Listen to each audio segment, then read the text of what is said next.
Assalamualaikum warahmatullahi wabarakatuh. Innal hamdalillah nahmaduhu wa nasta'inuhu wa nastaghfiruh wa na'udzu billahi min syururi anfusina wa min sayyiati a'malina. May yahdihillahu fala mudhillalah wa may yudlil fala hadiyalah. Asyhadu an la ilaha illallah wahdahu la syarikalah wa asyhadu anna Muhammadan abduhu wa rasuluh. Allahumma salli wa sallim ala Muhammadin wa ala alihi wa sahbihi ajma'in. Amma ba'd. Ya ayyuhalladzina amanu taqullaha haqqa tuqatih wa la tamutunna illa wa antum muslimun. Ya ayyuhan nasu taqu rabbakumul ladzi khalaqakum min nafsin wahidah wa khalaqa minha zawjaha wa batha minhuma rijalan katsiran wa nisaa. Wattaqullaha allazi tasaaluna bihi wal arham innallaha kana 'alaikum raqiba. Ya ayyuhalladzina amanu taqullaha wa qulu qawlan sadida yuslih lakum a'malakum wa yaghfir lakum dhunubakum wa may yuti'illaha wa rasulahu faqad faza fawzan 'azima. Alhamdulillahirabbil alamin. Pagi ini kita masih diberi kesempatan oleh Allah Subhanahu wa taala untuk dapat menunaikan salat subuh secara berjamaah.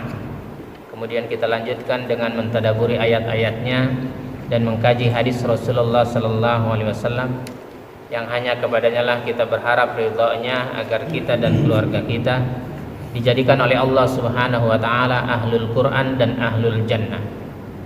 Salawat serta salam semoga tercurah kepada Rasulullah sallallahu alaihi wasallam, Muhammad bin Abdullah beserta keluarganya, para sahabatnya serta pengikutnya yang senantiasa menegakkan sunnah-sunnah Rasulullah sallallahu alaihi wasallam hingga akhir kiamat kelak.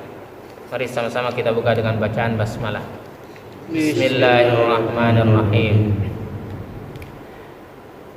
Di surat 35 ayat 14 ya. Kita mulainya ya.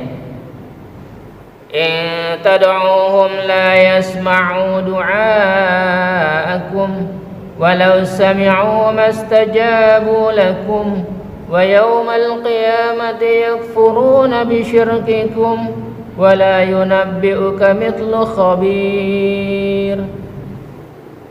Jika kamu menyeru mereka tidak mendengar seruanmu.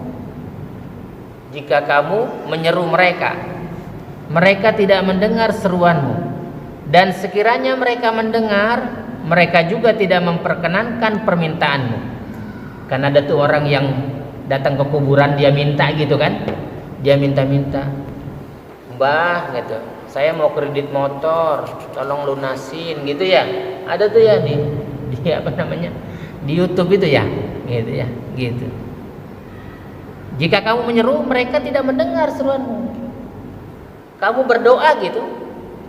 In tad'uuhum, kalau kamu meminta kepada mereka, la yasma'u du'aakum,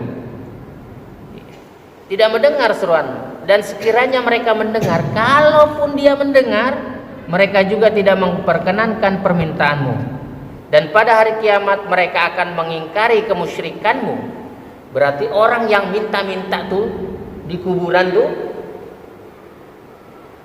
mereka dalam kemusyrikan. Dan tidak ada yang dapat memberikan keterangan kepadamu seperti yang diberikan oleh Allah yang Maha Teliti. Jadi nggak ada tuh di kuburan orang bisa minta-minta gitu, nggak boleh minta-minta di kuburan. Ya. Gitu.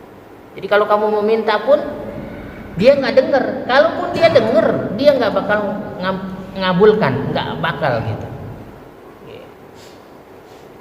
Banyak orang tuh datang ke kuburan-kuburan tuh ya, gitu. Karena kata Nabi dalam sabdanya itu, dahulu Rasulullah sallallahu alaihi wasallam mengatakan nahaitukum an ziyaratul kubri, dilarang dulu. Waktu zaman jahiliyah itu masih di Mekah itu dilarang orang ziarah kubur. Kenapa? Karena masih mengagung-agungkan nenek moyangnya, menjadikan kuburan-kuburan orang soleh dia minta di situ, maka dilarang. Tapi ketika orang sudah bertauhid, sudah kuat tauhidnya, hijrah ke Madinah gitu, fazuruha, berziarahlah kamu. Boleh ziarah, bahkan sunnah hukumnya. Berziarah itu sunnah itu. Tapi dengan syarat, innaha tudzakirukumal akhirah. Jadi karena berziarah ke kuburan mengingatkan kalian kepada akhirat. Jadi kalau kita mau ingat akhirat, ingat mati, gitu, boleh berziarah. Hukumnya sunnah, gitu. Tapi kalau mau minta segala sesuatu, minta keberkahan, nggak ada. Berkah itu milik Allah. Gitu, ya. Jadi di sini yang dibilangin, jika kamu menyeru mereka, mereka tidak mendengar seruanmu, dan sekiranya mereka mendengar, mereka juga tidak memperkenankan permintaanmu. Dan pada hari kiamat mereka akan mengingkari kemusyrikanmu. Jadi orang yang di kuburan saja mengingkari kemusyrikan orang yang datang itu, yang minta. Kamu ngapain datang-datang? Gitu, diingkari. Orang yang datang ke kuburan-kuburan itu sama orang yang di dalam kubur diingkari juga kemusyrikannya, ya. Dan tidak ada yang dapat memberikan keterangan kepadamu seperti yang diberikan oleh Allah yang Maha Teliti. Jadi nggak mau juga orang-orang soleh itu didatangin minta-minta, itu nggak mau sesungguhnya, ya kan. Hanya banyak orang-orang yang seperti itu, ya kan. Lanjut ayatnya di surat 27 ayat 80, ya. Innaka la tusmi'ul mauta wa la tusmi'us summa ad-du'a idza wallaw mudbirin. Sungguh engkau tidak dapat menjadikan orang yang mati dapat mendengar. Sungguh kata Allah, engkau Muhammad tidak dapat menjadikan orang yang mati dapat mendengar, dan tidak pula menjadikan orang yang tuli dapat mendengar seruan apabila mereka telah berpaling ke belakang. Maksudnya tuli itu orang sudah nggak mau, hatinya sudah terkunci gitu, itu nggak bisa juga diajak itu. Jadi orang itu dianggapnya mati. Kalau sudah diajak ke Al-Quran dan Sunnah, dia nggak mau juga, itu sudah nggak tuli, itu udah tuli. Jadi, padahal dia bisa mendengar musik juga, tapi sesungguhnya dia tuli. Jadi, adapun anaknya Sofyan bin Uyainah itu, ketika dia sering menziarahi kubur bapaknya, sering, kemudian lama kelamaan jarang dia mendatangi kubur bapaknya. Kemudian ketika dia berziarah, dia dalam keadaan tertidur di tempat kuburannya itu, tertidur dan mendapatkan mimpi gitu dari ayahnya itu. Jadi dalam mimpinya ayahnya senang ketika didatangi oleh anaknya. Begitu juga kita itu, ya. Jadi kalau kita mau berziarah, yang paling utama kepada siapa? Kedua orang tua. Datangi orang tua, berziarah. Nanti yang mau pulang kampung gitu, yang orang tuanya sudah wafat, sekalian, bukan niat untuk berziarah ke sana, tapi sekalian ketika kita pulang ke kampung, sekalian berziarah gitu. Jadi berziarahnya kepada siapa? Kepada orang-orang yang membutuhkan doa kita, ya kan? Bahkan Rasulullah Sallallahu Alaihi Wasallam bersabda gitu kan, man zara kubri wajabat lahu syafaati. Barang siapa mendatangi kuburku, datang saja ke kuburnya Rasul, kemudian memberi salam, dia pasti, kata Nabi, mendapatkan syafaat. Maka berlomba-lomba kita. Nanti setelah hari raya ini ada kesempatan umroh, kita ziarah. Gitu. Jadi ziarah jangan tanggung-tanggung. Ziarah ke makam Rasulullah Sallallahu Alaihi Wasallam yang sudah membimbing kita dengan warisannya, yaitu kitab suci Al-Quran dan Sunnah Rasulullah, ya. Sungguh engkau tidak dapat menjadikan orang yang mati dapat mendengar, dan tidak pula menjadikan orang yang tuli dapat mendengar seruan apabila mereka telah berpaling ke belakang. Gak mungkin dia dapat, ya. Kemudian di surat Ar-Rum, ya, ayat 53-nya tuh, ya. Wa ma anta bihadil 'umi 'an dalalatihim in tusmi'u illa man yu'minu bi ayatina fahum muslimun. Dan engkau tidak akan dapat memberi petunjuk kepada orang-orang yang buta, orang yang mata hatinya terkunci. Buta bukan buta dia matanya tidak melihat. Jadi Rasul saja diberi peringatan oleh Allah bahwa Rasul tidak sanggup tidak mampu memberi petunjuk kepada orang-orang yang buta mata hatinya, sudah terkunci hatinya dan dari kesesatannya. Apalagi kita, nggak boleh itu kita memaksakan diri. Orang yang sudah hatinya terkunci itu ya, sudah menentang Al-Quran dan Sunnah, itu jangan didakwain, biarin aja, udah tanggung itu, biar saja dia urusannya dengan Allah, ya kan? Kenapa? Hatinya sudah terkunci. Kata Allah dalam firman-Nya, dan engkau tidak akan dapat memberi petunjuk kepada orang-orang yang buta mata hatinya dari kesesatannya, dan engkau tidak dapat mendengarkan petunjuk Tuhan kecuali kepada orang-orang yang beriman dengan ayat-ayat Kami. Jadi hanya orang-orang yang beriman kepada ayat-ayat Allah disampaikan dakwah kita, ya kan? Dia beriman, maka dia semakin beriman. Maka mereka itulah orang-orang yang berserah diri kepada Kami. Orang-orang yang beriman kepada ayat-ayat, sesungguhnya dia berserah diri kepada Allah. Jadi cara berdakwah pun dikasih tahu, ya. Cara berziarahnya juga jelas, ya. Jadi berziarah ke kuburan itu disunahkan, ya. Sunnah bagi laki-laki, ya. Gitu. Sebagai mana ayah Abdullah bin Buraidah meriwayatkan bahwa Nabi Shallallahu Alaihi Wasallam bersabda, kuntu nahaitukum an ziyaratil kubur fazuruha fa innaha tudzakkirukum akhirah. Aku pernah melarang kalian untuk berziarah ke kuburan. Sekarang berziarahlah, karena berziarah ke kuburan mengingatkan kalian kepada akhirat. Jadi Nabi juga sering berziarah ke Baqi itu, ya, ke kuburan dekat Masjid Nabawi itu, gitu, di sebelah timur, ya, adanya di sebelah timur, karena Masjid Nabawi menghadap selatan. Bukan menghadap barat, menghadap selatan.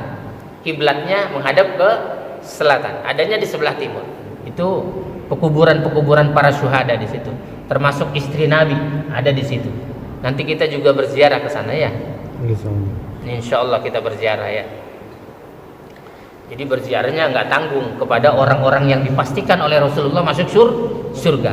Di Gunung Uhud kita berziarah ke tempat pamannya Hamzah di situ. Ya, dikuburkannya Hamzah gitu. Dengan siapa? Mus'ab bin Umair, pemuda pertama yang diutus oleh Rasulullah Sallallahu Alaihi Wasallam ke kota suci Madinah, ya. Jadi bagaimana sih cara etikanya gitu? Etika berziarah gitu. Buraidah radhiyallahu an meriwayatkan bahwa Rasulullah sallallahu alaihi wasallam mengajarkan kepada para sahabat apabila keluar menuju kuburan agar mengucapkan assalamualaikum ya ahlad diyar. Gitu. Assalamualaikum ya ahlad diyar. Salam sejahtera semoga terlimpah kepada kalian wahai kaum mukminin, minal mu'minina wal muslimin. Wa inna insyaallah bikum lahikun nas'alullahu lana walakumul afiyah, ya gitu, ya, gitu harus dibaca tuh, ya. Antum lana faratun wa nahnu lakum taba'un as'alullahu lana walakumul afiyah. Salam sejahtera semoga terlimpah kepada kalian wahai kaum mukminin dan muslimin penghuni kubur. Sesungguhnya kami insyaallah akan menyusul kalian.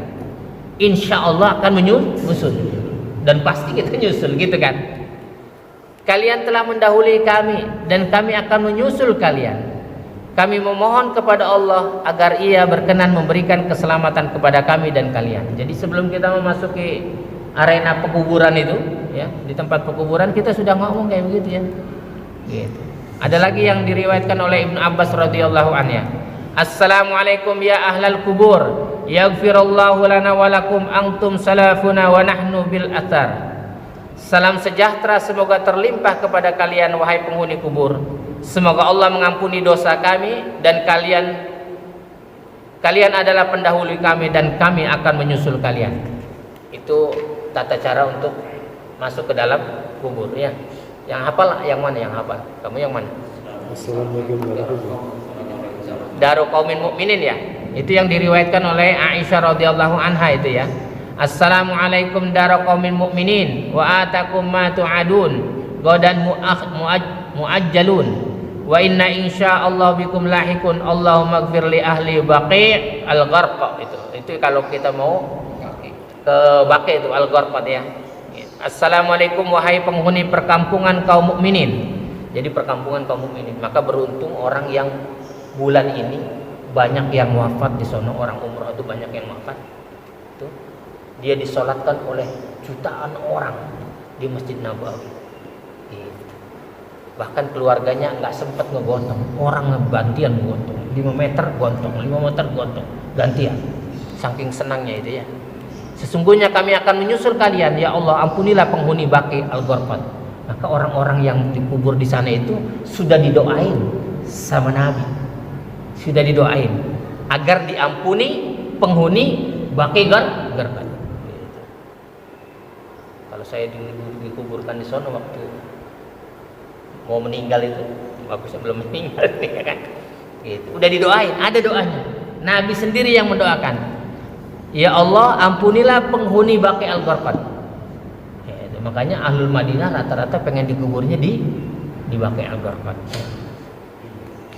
Jangan minta-minta sama orang-orang yang di sana. Di sana justru kita berdoa, ya. Bahwa diriwayatkan ya dari yang lain disebutkan bahwa Aisyah radhiyallahu anha berkata kepada Rasulullah sallallahu alaihi wasallam, "Wahai Rasulullah, apa yang aku ucapkan kepada mereka?" Beliau bersabda, ucapkanlah assalamu ala ahli diyar minal mu'minin wal muslimin wa yarhamullahul mustaqdimin minna wal mustaakhirin wa inna insyaallahu la'ahikun. Salam sejahtera semoga terlimpah kepada penghuni kubur, kaum mukminin dan kaum muslimin. Semoga Allah merahmati orang-orang yang telah meninggal dahulu dan orang-orang yang meninggal belakangan. Sesungguhnya kami insyaallah akan menyusul kalian. Ya. Jadi minta tuh, ya, minta kepada Allah mendoakan orang-orang yang sudah ada di dalam kubur. Nanti kita juga begitu, ya. Jadi orang-orang yang nanti sudah wafat ya di kampung ini, yang mau pulang kampung, termasuk orang tuanya, ya, datangi dulu, ya. Datang ke kampungnya, nggak mesti habis hari raya, nggak mesti hari raya, ya. Kapan saja ziarah kubur itu. Kalau dia menentukan harinya, justru yang itu yang nggak boleh. Setiap hari raya atau mau puasa pada ziarah kubur, nggak ada yang kayak begitu. Ziarah kubur kapan saja boleh, gitu ya. Dan mengingat kematian. Oh, nanti saya kayak begini ya, saya begini. Karena amal yang diterima nanti di dalam kubur itu, kita nanti di dalam kubur cuma 3. Idza mata ibnu adama in qata amalu illa man salasin. Apabila anak Adam meninggal dunia, maka terputuslah segala amal-amalnya kecuali 3. Yang pertama apa? Sedekah jariyah, sedekatin jariyah, ya. Makanya kita banyak sedekah sekarang, ya. Sedekah gitu. Banyak itu ukurannya, ukuran kita. Gitu. Kan kita banyak tuh. Kalau 100.000 kita sedekah 50.000 berapa persen? 50%, keren. Iya kan? Orang kaya aja punya 1 miliar, nggak jarang yang 500 juta sedekah, betul nggak? Punyanya 1 miliar, gitu. Sedekahnya 0,5 miliar, jarang. Kita mah 100.000, sedekahnya 50.000, 50%, keren, gitu, ya kan? Punya duit 50.000, sedekahnya 10.000, 20%, keren, gitu ya kan? Itu yang pertama tuh sedekah jariyah. Aw ilmin yuntafa'u bihi. Kemudian ilmu yang bermanfaat. Maka kata Nabi, khairukum man ta'allamal Qur'an wa 'allamahu. Sebaik-baik kalian adalah yang mempelajari Al-Qur'an dan mengajarkannya. Ilmu yang bermanfaat itu mengajarkan Qur'an. Orang bisa baca Qur'an dengan tajwidnya, ya kan? Makharijul hurufnya, sifat hurufnya, tafsirnya. Kemudian dia baca Qur'an. Kita dapat pahala enggak? Dapat pahala. Begitu. Nah, yang ketiga nih, kenapa ditaruh yang ketiga? Karena yang ketiga ini lebih sulit. Awaladin soleh yad'ulah, anak yang soleh yang suka mendoakan orang tuanya. Padahal ini biaya terbesar, ini anak yang soleh, betul nggak? Anak yang soleh itu biayanya paling besar. Gitu. Udah dibiayain juga belum tentu soleh, gitu. Ya kan? Jadi kita berharap yang 3 ini, ya. Kalau kita yang pertama sedekah jariyah untuk di kuburan nih, sedekah jariyah. Kan bisa nih kita melaksanakan, betul kan? Ilmu yang bermanfaat bisa juga. Anak yang soleh bisa, tapi berat. Menjadikan anak itu soleh itu berat, gitu ya. Ini yang akan berlanjut nanti di akhirat kelak di dalam kubur ya. Jadi jenis amal soleh yang dapat bermanfaat bagi mayat ya. Yang pertama mendoakan dan memintakan ampun baginya. Jadi kita mendoakan orang yang sudah meninggal, jangan minta doa ya. Ini meminta doa orang yang meninggal, kita doakan. Iya, kita berdiri, Allahumma gfir lahu warhamhu wa'afi wa'fu anhu ya. Gitu. Iya, jangan gitu. Jangan kayak gitu ya. Ya, jangan kayak gitu ya. Bahkan Nabi Allahumma gfir li hayyina wa mayyitina wa syahidina wa ghaibina. Itu apal enggak itu yang itu ya? Enggak ya? Itu diapalin itu ya, diapalin itu. Baru kita berdoa, Allahumma gfir lahu warhamhu wa'afi wa'fu anhu wa akrim nuzulahu wa wasi madkhalahu waghsilhu bil ma'i was salji wal barad wa naqih minal khataya kama naqtabul abyad minad danas. Allahumma abdilhu daran khairum min darhi. Ya Allah, gantikan tuh tempat yang dulu yang baik lebih baik lagi. Wa ahlan khairum min ahli. Keluarganya yang baik gantikan di dalam kubur yang lebih baik lagi. Wa zauzan khairum min zaujihi. Dan kalau pasangannya dulu cantik, gantikan yang lebih cantik lagi. Jadi gitu doanya bagus. Nabi ngajarinnya bagus. Jadi jangan kita minta doa sama orang di kuburan ya. Gitu. Kemudian sedekah di atas namakan keluarga kita. Nih saya sedekah ya atas nama nih orang tua saya yang sudah meninggal. Itu nyampe ke kuburan. Gitu. Sedekahnya kita bilangin ya. Karena Imam Nawawi telah menyebutkan bahwa para ulama telah sepakat ya dalam ijma'nya bahwa sedekah dapat dilakukan bagi orang yang sudah meninggal dan pahalanya dapat sampai kepadanya baik sedekah dari anak maupun selain anak. Gitu. Yang paling utama dari anaknya. Nih Pak, saya sedekah atas nama orang tua saya. Itu namanya anak yang soleh. Gitu. Ini enggak pernah ingat-ingat. Gitu. Adapun puasanya juga bisa gitu. Ibnu Abbas radhiyallahu anhu meriwayatkan bahwa seorang datang kepada Nabi Sallallahu alaihi wasallam lantas berkata, wahai Rasulullah, ibuku telah meninggal, namun ia masih memiliki tanggungan puasa 1 bulan. Apakah aku boleh mengqadanya? Gitu. Beliau bersabda, jika ibumu memiliki utang, apakah kamu akan membayarkannya? Orang tersebut menjawab, ya. Beliau bersabda, utang Allah lebih berhak untuk dapat dibayar. Jadi orang tuanya nggak puasa nih di bulan Ramadan ini, terus meninggal gitu, nah kita bayarin puasanya. Itu nyampe ke kuburan. Kemudian haji, kalau dia niat udah bayar haji atau niat pengen haji orang tuanya kemudian meninggal dunia, kita badalkan gitu ya. Nah, adapun orang yang membaca Al-Qur'an itu anaknya yang baca Quran, diniatkan untuk orang tuanya, itu nyampe. Ini enggak, bayar orang dia 1 juta, orang suruh bayar baca Quran, nggak jelas itu yang kayak gitu-gitu ya. Jadi mudah-mudahanlah orang tua kita mendapatkan pahala nanti di akhirat dengan cara-cara yang dituntun oleh Rasulullah Sallallahu Alaihi Wasallam ya. Dan orang tua kita diberikan rahmat di dalam kuburnya juga ya, sehingga kedua orang tua kita dan keluarga kita diberikan rahmat dan dimasukkan ke dalam surga Aden yang mengalir di bawahnya sungai-sungai. Subhanakallahumma rabbana wa bihamdika asyhadu an la ilaha illa anta astaghfiruka wa atubu ilaik.